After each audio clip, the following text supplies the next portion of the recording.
Well, just 2 holes to go, and this is becoming one of the classic duels in the world of golf. Been a few over the years, real head-to-head stuff, but here's Fuzzy Zeller, the leader, the championship leader in the bunker at the 17th. He must get up and down in 2 from here to keep ahead. And that was a little bit ungainly. The old rhythm had gone. The old head came up, not an easy shot. But this really is boiling up into a 72nd hole finish. His nearest challenger, Greg Norman from Australia, has hit an enormous drive up the 18th. He's 1 behind Fuzzy, but Fuzzy has to hole. Have another look at this. Just watch the right shoulder come in here. He's played these, been so loose. The blade of the club is laid almost flat and parallel to the ground, very open. But just watch how he comes up and tries to heave it up with his body and lift it up. It was not played with that nonchalant confidence we saw earlier. This can be a very punishing game. Not in the same way as boxing is, or athletics, or weightlifting, but mentally exhausting. Certainly for this man today, Hale Irwin, dropped 8 strokes to par today. It was his 3rd shot. And suddenly they age before your very eyes.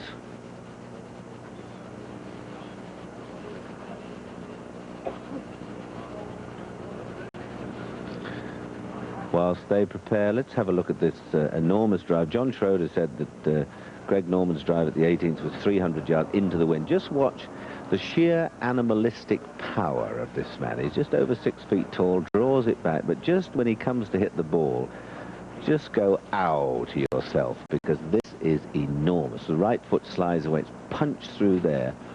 That's as hard as any Rocky Marciano blow or any other of your favorite champions. That is frightening. Jim Thorpe, the unluckiest man of the day, I feel. He had so many opportunities. The old putter betrayed him a bit. That short right, Peter, he didn't make a very good swing there. And you know how bad it is down there to the right. He's had an unlucky day, though, John. He sure has. I just think, again, he's just probably worn out. He played very well and just couldn't get the ball to go in the hole. Now, here's, well, probably, for Fuzzy, one of his most crucial shots of the day. It all comes down to the last few holes, unless you're coasting home 8 or 10 strokes ahead. This must go in to keep him ahead. Good line. That's oh, it ran out of gas. Ooh. Now, there was nothing nervous about that. That was a brave putt. But it didn't drop, and now he and Greg Norman are tied at 4 under, with Norman already safely up the 18th fairway. And so, folks, there he is. That's Greg Norman looking at the green underneath our tower behind the green at the 18th. What club's this, Bob? He's only got a 6-iron left. He's got 170 yards. Boy, I'm really nervous. This is really exciting. John, I should say. That's John Schroeder out there. I don't think he hit the worst shot of the day. He hit it fat, and it's going to go in the bleachers, for God's sake, if you can believe it. Unbelievable. They're cheering up there. They got to be crazy. I think the Open isn't making these guys a little nervous. Well, I don't know, but if that is cheering because he's played a bad shot or because it's bounced on the green, I don't know. It may have ricocheted back onto the green. Well, I think somebody caught it up there on the fly in the stands. Oh, somebody caught it. Well, there you are. Well, it was a good catch. You know what, Peter, this could be the most crucial play of the whole tournament, where he gets to drop the ball to play his 3rd. That was a very nervous shot from Norman. I can't imagine him making such a poor swing after making such a tremendous drive. Where will he drop it, John? Do you know? Where's Frank Hannigan? I have no idea where they have. I imagine near the grandstands. Well, we'll have the expert with us, Frank Hannigan, in just a moment, but that really was a stinker. Or is that P.J. Boatwright moving in there? And there, what a catch. Just like a foul ball in baseball. That's exactly, I mean, that's what you call it, the way he hit it, a foul ball. Well, this broadcast has been beamed all around the world, and what a moment to show all this drama. Let's hear. All right.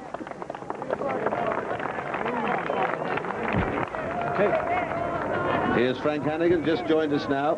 And Frank, tell us, where can he drop this, do you think? Well, the bleacher is a temporary, immovable obstruction. In other words, he's going to get to drop away from it without penalty. He is being consulted with by the two great experts, Fuzzy there on 18T. Well, let's just see Fuzzy drive, because he needs this on the short stuff. Yeah! Get out there! Get out there, baby! And he's done just that. Beautiful drive, Peter. I'll tell you, it went a little left, but, you know, he got away with it. But it was a great, great drive, and he has the best angle you could possibly have into the hole. That's the voice of Bob Rosberg, and that's how they stand. Zeller and Norman are level. They're tied at 4 under par, but Greg Norman, the moment of truth came, and he fired it away into the stand on the right, and now it's picked a spot. Now, Frank, what are the options here, Frank? Well, he doesn't have an option. He just gets to drop in one place. It's the nearest place that avoids the obstruction, and that place evidently has already been determined. I can't see whether he's dropped the ball or not. Now, Frank, he's been lucky here in one way, because if those bleachers, grandstand, call it what you will, had not been there, he might have been another 30 or 40 yards to the right. So he's dropping it there. He's still got a very difficult shot, but that is one of the curses of modern golf. Yeah, that's it's just a very, very good break. But of course, the key thing here is this is his third stroke. He needs to get up and down to make his par. Yes, and I would say from there, well, I don't know. I'd give him 10 goes, and if he got down in 2 once, I think he would be a miracle maker. You can. He's well down below the hill. He's got to pitch up about 10 or 12 feet. Very little green to pitch onto. Anything short is going to stick. Anything firm is going to run to the far side of the green. If he gets this within 15 feet, it'll be a miracle.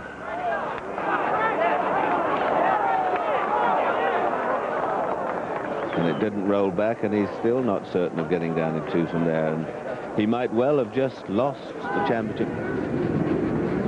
He has no idea really what's going on. Fuzzy's lighting up a smoke or two, though. He's not. He's just a social smoker. Just shows you that he's not quite as loose as he's just asking what is going on here.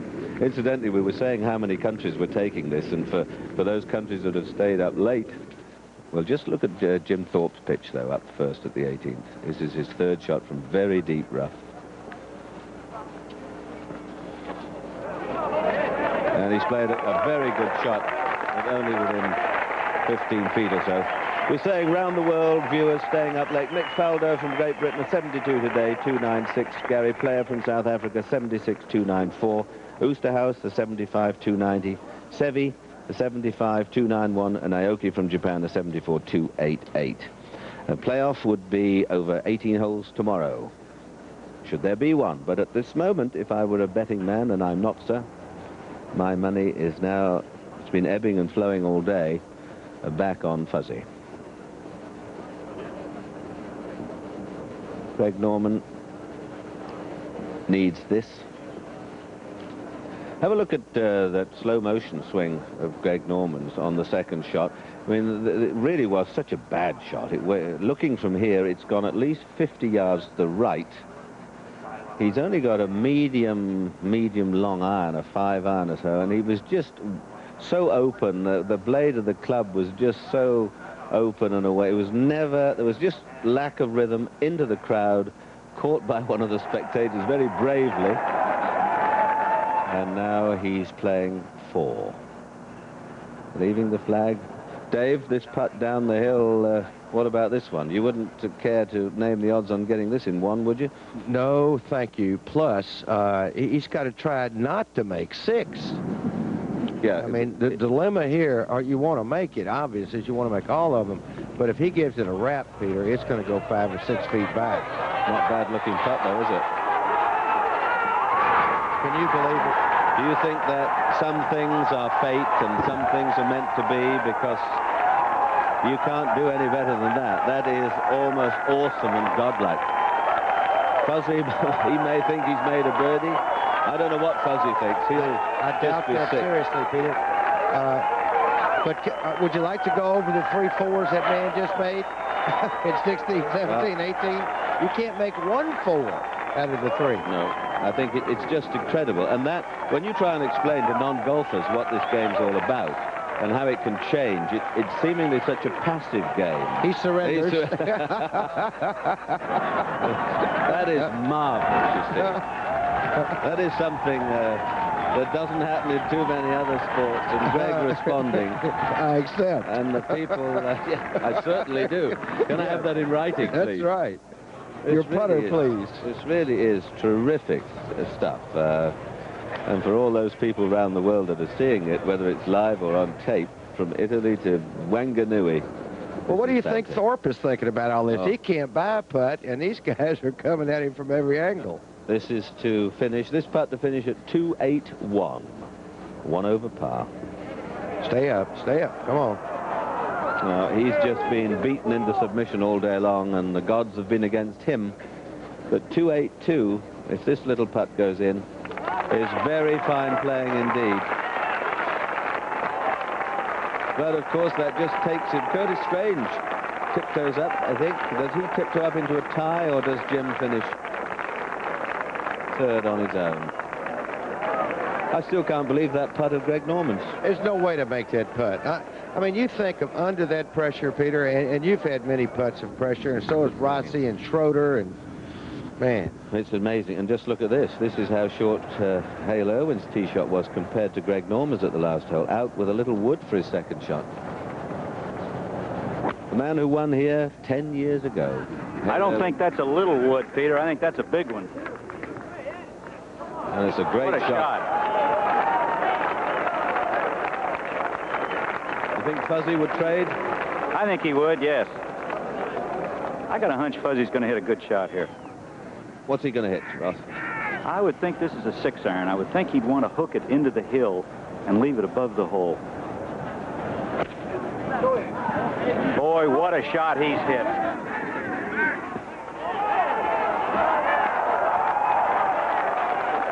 Splendid shot. A splendid shot.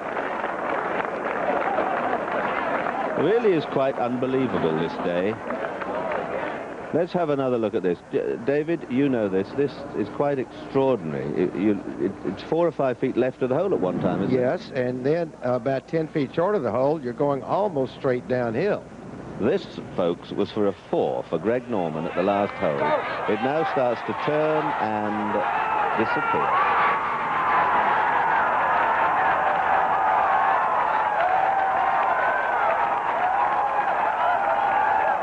Fuzzy looking on, the crowd going crazy. Very fortunate, of course, to hit a very bad second shot into the stand, into the crowd, get a drop, but to get down to 2 from there is, well, it's almost cheating. Jim, have you got your breath back from watching all this? Hardly, really. Just absolutely marvelous golf and marvelous sportsmanship.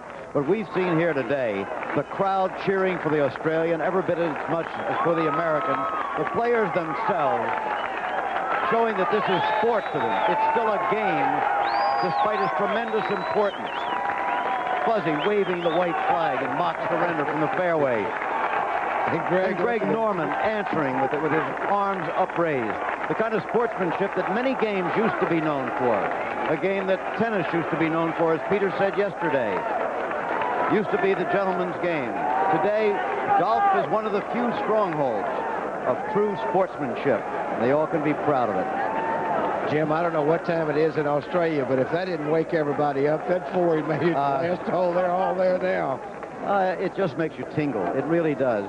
And it makes you so pleased to see it. Just the plain good behavior. No one has ever birdied the last hole of the United States Open to win the title. It has never had to make a birdie to win and done it. And that's the quote. The man who came up with that statistic was the man who had the home on the 14th hole here, Fred Corcoran. Every year he used to point that out to us. And would he love to be here today, the late Fred Corcoran? Norman checking his scorecard. Must be hard to concentrate on it. Well, he wants to get, you know, he's got a while to do that. He's also going to keep about half an eye out on what Fuzzy's doing.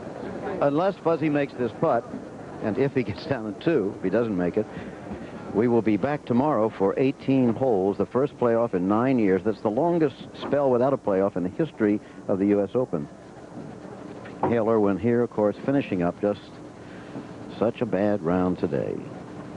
Started 5 under, is now 4 over. He'll need the next one for 79. And he'll probably go and finish that out, provided he doesn't interfere with Fuzzy's line. It's too bad for Hale, but it's a little different finish than he had 10 years ago, which under much happier circumstances. Now, Fuzzy's got some problems, Jim, in that he has a very swift putt going down that hill. So does he go for it, or does he lag? What do you think? Well, I was always a lag putter in the first place, and I certainly would not want to leave myself one of 2 or 3 feet that I might have to work over after Greg performed those 3 miracles on me in a row at 16, 17, and 18. Well, 65 or 55 years ago, when Bobby Jones won here, he had to make a 12-footer on this last hole to go into a tie and force a playoff, and he made it. There's Norman. White teeth are covered with grim lips right now. And there's nothing he can do about it. I mean, if the man makes it, you go over and you say, nice going, Fuzzy. If he doesn't, he's still alive. This putt, big swing right to left. And fast down by the hole. That should be below the hole. No. Hold it. And that one left to force the tie. Just, from my tired old nerves, that wouldn't be one that I would want to have. Now, the good news is there shouldn't be any break, and it's uphill. Again, no sudden death playoff for the U.S. Open. 18 holes tomorrow. And I think the sound has ceased to come from the lips. They're pursed, but nothing's coming out. Not coming from my lips either. No. It would be a terrible thing for Fuzzy, obviously, if he were to... Well, we're not even going to think about that. Straight in, Fuzz, up the hill. If there's a playoff, we'll be live with it at 4 o'clock Eastern Time. Enough said. Here is the tournament. That's right.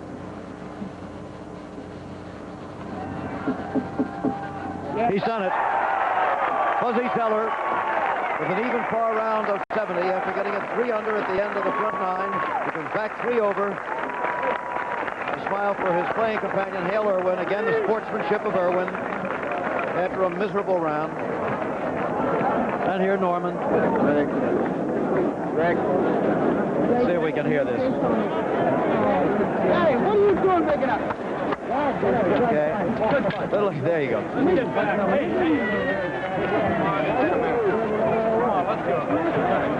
The hubbub.